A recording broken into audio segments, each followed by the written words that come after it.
여기서 조금 재밌는 거 소개해 드릴게요. 내용이 어떤 거냐면 그런 거예요.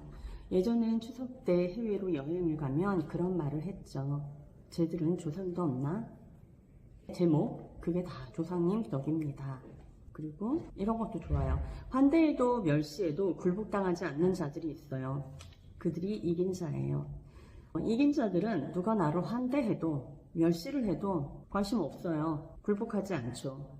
그들이 이긴 자들이라고 생각을 해요. 이기고 지는 거는 중요하게 생각하진 않지만 사람들은 누군가 뭘 잘하면 막 잘한다고 환대하고 그러잖아요. 그러다 쉽게 돌아서기도 하고 그리고 또 멸시도 하고, 그러나 자기 길을 가는 사람들은 그런 거에도 전혀 굴복당하지 않고 자기 길을 간다는 거죠. 저는 그거를 찐이라고 생각을 하거든요. 찐자아. 그리고 긴 것도 있고 짧은 것도 있는데, 지난번에 제가 유튜브에서 이런 것도 해봤어요. 변기에 대한 내용이었는데, 마르실 디슈샹이 변기를 레디메이드란 이미 만들어진 변기를 전시장에 전시를 했다고 했잖아요. 그 당시 어떻게 이게 예술이 될 수 있냐 논란이 됐지만, 지금으로서 봤을 때는 대단한 미술의 혁신가였고요. 그걸 모든 사람들이 다 알잖아요. 그래서 저도 변기를 그렸어요. 그래서 그 변기를 그리고 나서 제목을 이 변기는 디슈샹의 변기와 다르지 않다라고 했어요. 사실 변기 그림을 누가 그리겠어요. 변기, 저는 나름 이런 거를 개념 미술이라고 생각을 했거든요.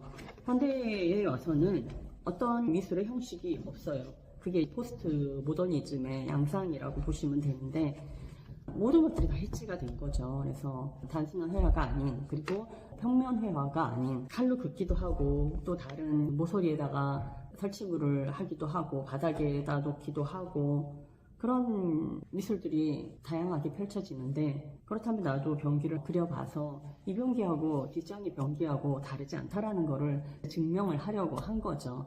디슈샹의 변기와 다르지 않다라고 한 거는 사용을 할 수 없다는 거. 그렇지만 사용을 할 수 없지만 전시가 가능한 그런 거. 그래서 좀 재밌자고 한 건데, 이 그림 위에다가 뭐를 했냐면, 따라해도 안 돼요, 비슷해도 안 돼요, 똑같아도 안 돼요, 미술은 다 안 돼요, 훔칠 수밖에. 피카소가 그런 말을 했잖아요. 위대한 예술가는 훔친다. 이런 거는 저는 정말 좋아요. 예술이 왜 의미 있는 줄 아세요? 쓸데없는 것을 하기 때문이래요. 내 눈엔 모두가 예술가로 보여. 제가 편식을 좀 하는 편이거든요. 그래서 양파 같은 거, 파 같은 거를 음식 먹을 때 골라내요. 그래서 접시에다 이렇게 골라낸 거를 어느 날 찍고 접시를 보면서 생각한 게, 한강은 채식주의자, 나는 편식주의자. 제목, 혐오주의는 없다. 혐오하지 마시라는 거죠. 그림은요, 어떻게 보면 내 마음이잖아요. 제 마음 심리, 마음의 상태, 그리고 이 안에 있는 무의식의 결과물들이라고 저는 생각을 하고, 제가 추구하는 초현실적인 양식이 무의식을 다루는 양식이다 보니까 이런 이야기를 하고 싶었어요. 드러내고 싶은 것은 감추고, 감추고 싶은 것은 드러내요. 제목, 그림, 이야기. 그러니까 무의식을 우리가 다 드러내고 살 수는 없잖아요. 인식을 하든 하지 않든 어떤 형태로든 드러난다고 보거든요. 그래서 프로이트는 그게 꿈으로 나타난다라고 꿈의 무의식 해서 이야기를 했지만, 꿈이 아니어도 본성이라든가 본능, 이런 거를 저는 무의식하고 조금 연관을 지어서 생각을 하는 편이거든요. 그래서 드러내고 싶은 것은 감추고, 감추고 싶은 것은 드러내는 거죠. 그림을 보면은 사람들이 이걸 그린 거는 슬퍼서 그린 거다라고 결론을 내잖아요. 그렇지만 내가 막 슬플 때는 사실 슬픈 그림을 안 그려요. 그걸 감추기 위해서. 그거는 의식적인 거잖아요. 그래서 의식적으로 기쁜 걸 표현하지만 내 무의식 안에는 또 슬픈 게 있기 때문에 그것들이 또 밖으로 같이 나오면 굉장히 복잡해지는 거죠. 그래서 그림을 읽는 사람들이나 그림을 해석하는 사람들도 한 작가의 그림을 평한다는 거는 굉장히 어려운 거라고 생각을 해요. 그래서 어떤 한 작가의 그림을 가지고 그렇다 저렇다 할 수 없는 게 저의 생각이고요.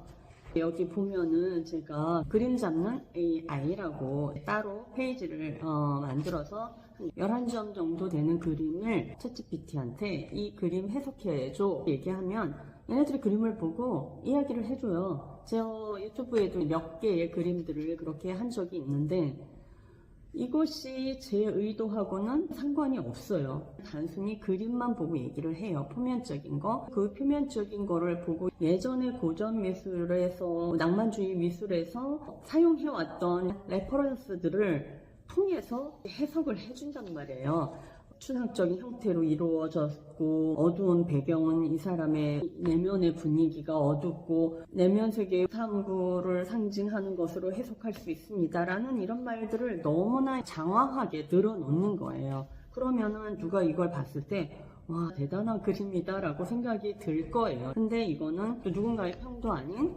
AI가 해설을 해준 거고요. 어떤 거 보면은 웃기기도 하고 그렇지만 다 무시할 수는 없어요. 어느 정도는 맞거든요. 저도 미술사를 배웠기 때문에 그 양식에 따라 그려낸 결과들이기 때문에 완전히 아니다라고 말을 할 수는 없는 거예요. 그래서 그렇게 썼어요. 그림 잡는 AI는 챗GPT에게 이미지를 보여주고 얻어낸 답변으로 작가의 그림의 주제나 메시지, 의도하고는 상관이 없습니다. 그러나 전혀 상관이 없다고 말할 수도 없습니다.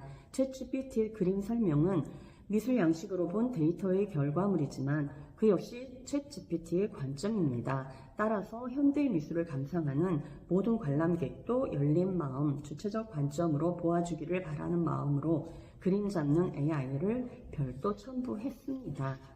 그러니까 이제는 뭐 비평가도 평론가도 다 필요 없게 된 시대인 것 같아요. 요즘 많이 챗GPT에 대한 이야기를 들으면 그런 말 하잖아요. 감정을 다루는 일들의 직업만 살아남을 거다라는 이야기를 많이 해요. 더 기능적인 거, 특히 기술 뭐 이런 것들은 AI로 많이 대체가 될 거지만 감정을 다루는 거, 저가 하는 일들, 창작하는 사람들, 그리고 상담하는 심리 상담이나 뭐 그런 거겠죠. 변호사가 없어진다고는 하지만 변호사도 어떻게 보면 심리, 해부를 승리하게끔 이끌어내는 일이잖아요. 그것만큼 정말 어려운 일은 없을 것 같은데 그거는 승자, 패자가 확실하게 갈리기 때문에 챗GPT한테 과연 그거를 맡길 수 있을까? 저는 그런 생각을 하거든요. 변호사가 없어질 직업 중에 하나다라고 생각을 하지만 저는 안 그럴 것 같아요. 여기에 세 가지 미스가 있어요. 보자마자 색깔이 마음에 안 들다고 했잖아요. 좀 더 환했으면 좋겠다. 그 부분이었고 12페이지를 보면 사진이 깨졌어요. 이건 너무 속상해요. 이거는 출판사의 100% 잘못으로 인정을 했고요.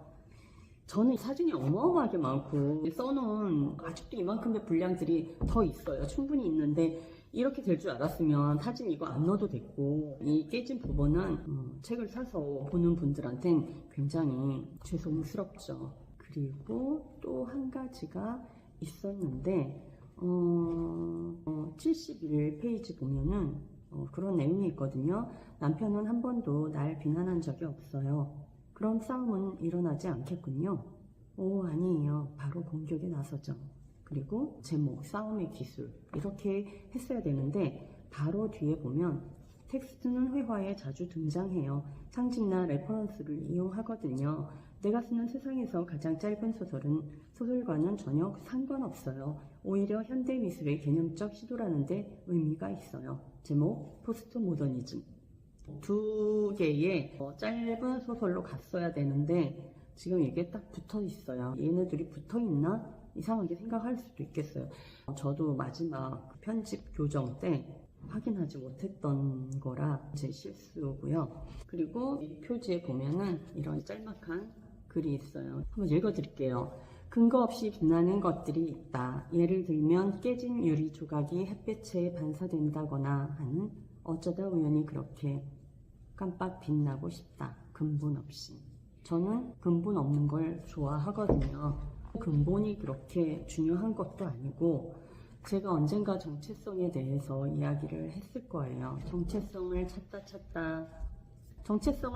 나를 찾다 보니까 나는 없더라.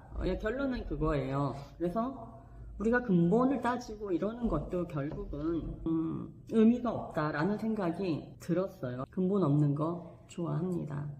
그렇지만 근본이 없다고 막 사는 건 아니거든요. 그 근본의 뿌리에 너무 매여 있고 그거에 제한돼 있고 나라는 주체를 만날 수가 없다고 생각을 해요. 왜냐하면 늘 거기에 내가 뿌리라고 생각을 할 테니까요. 누군가 뿌리 내렸던 그것을 자기의 근본으로 잡고 그 뿌리를 따라서 계속 땅에 뿌리를 내리다 보면 정말 나라는 주체는 땅속에 늘 갇혀서 살아가는 게 아닐까 그렇게 생각을 해요.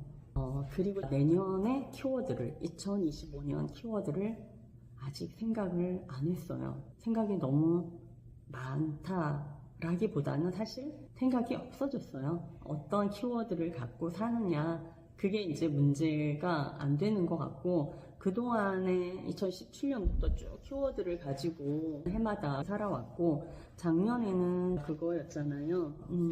재능 기부의 삶 많이 웃겨드렸던 것 같아요. 결과로 웃겨드리려고 이 책도 쓴 거잖아요. 그래서 1년 동안 성공을 했다고 봐요. 그 성공은 완성이 아니라 앞으로도 계속 걸어가야 할 방향인 거지 성공했다고 삶이 끝나고 성공하기 위해서 사는 것도 아닌 것 같아서 그렇게 생각을 하다 보니까 내년 키워드에 대해서도 그닥 의미를 두지 않는 것 같고 한 해 또 열심히 살아야죠. 너무너무 안 좋은 일들이 일어나서 너무 속상하고 슬픈데요. 지금 나라도 걱정이고 걱정인 그 상황에 이렇게 큰일이 터졌기 때문에 저희는 정말 심적으로 침체돼 있고 다시 살아날 희망을 갖지 못하면 어떡하나. 올해가 너무 다들 힘들었다고 하니까 새해에는 올해보다 나을 거야 그런 희망을 갖게 되잖아요. 그러니까 너무 깊은 수렁에 빠져 있지 말고 빨리 나와서 희망을 보셨으면 좋겠고요. 새해 복 많이 받으세요.